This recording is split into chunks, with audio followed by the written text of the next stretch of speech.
আমাকে চাল কুমড়ো কেটে দিচ্ছে। মা বলে মেয়েদের চাল কুমড়ো কাটতে নেই, ছেলেদেরকে দিয়ে কাটাতে হয়, তাই পাকুম এই যে চাল কুমড়ো কেটে দিচ্ছে। এ বাবা, গায়ে শক্তি নেই, ওইটুখানি কাটতে পারছে না। হ্যাঁ, আরেকটু আরেকটু। ওই যে হাঁপিয়ে গেছে, ঘেমে গেছে চাল কুমড়ো কাটতে গিয়ে। এবার উল্টো, হ্যাঁ আমি এইভাবে হ্যাঁ করো। এই দেখো বুদ্ধি আছে, ঘুরিয়ে নিল অমনি। তারপর দেখো আমি এই বড় জায়গাতে গেছি, না, আওয়াজ হচ্ছে। বড় জায়গাটা কাটতাম না, এখানে কেটে দাও শুধু, তাড়াতাড়ি করে। ই বাবা, ওইভাবে করিস না ম্যাও। পাকুম এখান থেকে কর, এই যে এখানটা কর, আমি ধরছি। এই যে ও চাল কুমড়োটাকে নিয়ে এখন মজা পেয়েছে, সবজি কাটতে চায়, আজকে মজা পেয়েছে। আরে সারা টেবিল ধরে তো গড়িয়ে গেল। তো আজকে আমি রাতে রেসিপি করছি চাল কুমড়ো। আমি আজকে চাল কুমড়ো রান্না করছি। এই যে চাল কুমড়োগুলো আমি এরকম করে ছোট ছোট করে কেটে নিয়েছি এরকম করে। আর এই যে আলুটাও আমি কেটে নিয়েছি, আমি এই পরিমাণ আলু দেবো। চাল কুমড়োটাকে আগে আমি কুকারে সিটি দিয়ে নেবো, তাহলে কিন্তু আমার তাড়াতাড়ি হয়ে যাবে। আর এই ঝুড়িটা দেখে কেউ কিছু মনে করো না, এগুলো আমার মোচা কেটে কেটে রেখে রেখে মোচা ডুমুরের এই দাগগুলো এগুলো ধরে নিয়েছে, এমনি কিন্তু আলাদা করে কোনো নোংরা নয়। তো যাই হোক, আমি এখন এটাকে ভালো করে ধোবো, ধুয়ে জল ঝরিয়ে কুকারে একটু দুটো তিনটে সিটি দিয়ে নেবো, তাহলে আমার তাড়াতাড়ি রান্নাটা কমপ্লিট হয়ে যাবে। এই দেখো, এটা সেদ্ধ হয়ে গেছে কিন্তু চাল কুমড়োটা, এই যে দেখতে পাচ্ছ চাল কুমড়োটা সেদ্ধ হয়ে গেছে। এর মধ্যে আমি কিন্তু জল দিইনি, চাল কুমড়োতে প্রচুর জল বেরোয়, শুধু নুন দিয়েছিলাম, নুন দিয়ে সিটি দিয়েছি। আমি কড়াইতে তেল গরম করেছি আর তার মধ্যে ফোড়ন দিয়েছি সাদা জিরে, তেজপাতা আর শুকনো লঙ্কা ফোড়ন দিয়ে দিয়েছি। দিয়ে আমি এর মধ্যে এবার আলুগুলো দিয়ে দিচ্ছি।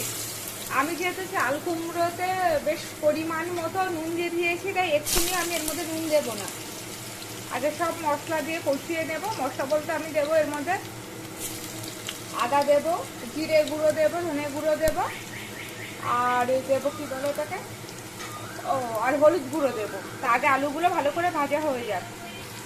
আলুগুলো কিন্তু হালকা হালকা করে গোল্ডেন কালার হবে।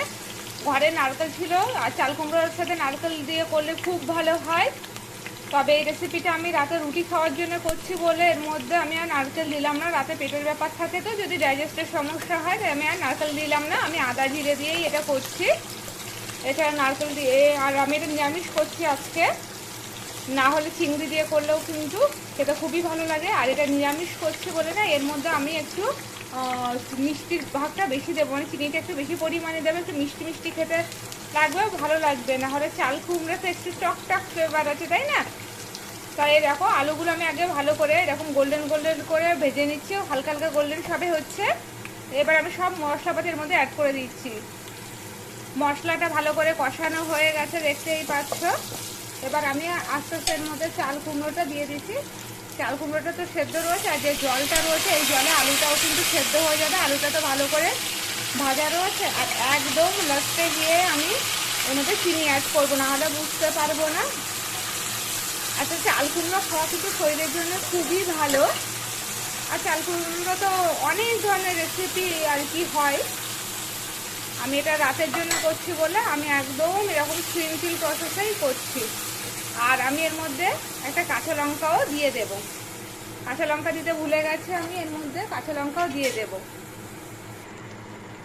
এই দেখো, আমি একটা কাঁচা লঙ্কা দিয়ে দিয়েছি এর মধ্যে। আর এর মধ্যে পরিমাণ মতো জল রয়েছে। আমি এবার এটাকে চাপা দিয়ে দেবো, আলু যতক্ষণ না সেদ্ধ হচ্ছে ততক্ষণ পর্যন্ত, বেশিক্ষণ লাগবে না এটা হতে। তারপরে চাপাটা খুলে দেবো, তাহলে জলটা শুকিয়ে টেনে নেবে। আর চিনি দিয়ে এটা নামিয়ে নেব। তো আমি এই চাপা দিয়ে দিলাম।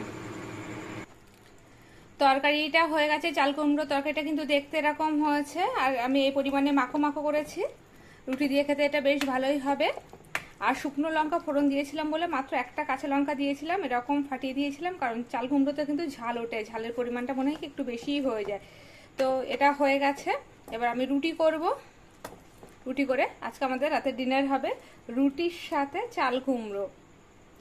তো চলো, আমার রুটিও মাখা হয়ে যাচ্ছে, মানে রুটি মাখা বলছি, আটা মাখা করছি। চাল কুমড়োটা হতে হতে আমার আটা মাখা হয়ে গেছে। আমি এই পরিমাণ আটা মেখেছি।